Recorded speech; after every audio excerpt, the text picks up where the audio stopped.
My temper surged because our thoughts ran parallel in a way that made me shiver with revulsion. I was tall enough in my heels for my head to be at chin height with him. So I shoved back, putting all my force into it, pushing into him so that he staggered. His hold tightened, but he was unstable on his feet. I twisted just as his hands went for my throat, closing around it. Nostrils flared as I saw the fury in his eyes. That was when I struck. For a second, we both stared at each other in surprise. Then, he frowned as his head wobbled, chin pulling back when he tried to look down at the table knife that was sticking out of his throat, like it was a toothpick I'd stabbed into his fingertip. He growled, surging forward, arms high like he was still going to go for my neck. Only this time not to strangle, but to snap. You didn't stop until you'd killed a wasp, because everyone knew it'd come and sting you, but 100 times more aggressively than before. Vlad might be a massive wasp, but the principle was the same. I snagged the knife, pulled it out, then watched as his eyes widened. My sob broke into two, my breathing turning hard and laborious as a panic attack beckoned. He came at me again, though, unbelievably. So I aimed and managed to strike him once more. Oh, God.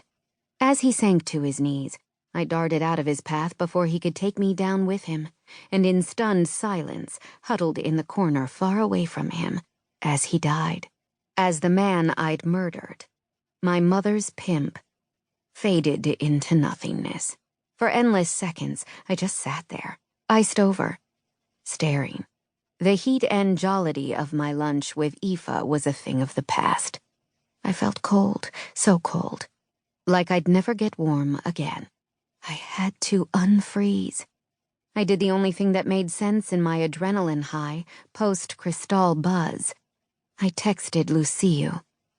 Me, you got your wish. I'm covered in Rusu. After a situation this morning with the triads that we were in the process of handling, another 5 had turned up, armed, at Rusu.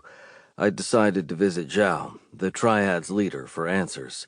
First, I dropped off a gift at Fee's place before Lorenzo began the drive over to Chinatown. As a result, I was 5 minutes away from her apartment when I received her text. When she'd told me that she was covered in Rusu, I'd had him turn the car around because there was no misinterpreting that. Unless she was talking about Vinarusu, red wine, but I was pretty sure she wasn't. When I called her after I received her text, she mumbled something about her Cristal buzz dying, but she sounded more than drunk. She sounded shell-shocked. I was pretty certain that I didn't breathe easily until I made it to the neighborhood I'd left a couple minutes earlier, and even then, I was on red alert. Rusu. Blood. Whose blood? Who could have hurt her? An O'Donnelly? It had to be. I had no idea why she was home early, but home was where she was supposed to be safe. I had cameras in the hallway to monitor her, but she wasn't due back there for another couple of hours, was supposed to be at work, so the man I'd set on her was at Rusu helping torture triads for information. Because my interest in her hadn't become widespread news, I'd thought she'd be safe, no guard required. Yet. When we made it into her building, Jovi and I tore our way up the stairs toward her floor and found her door open, just a sliver.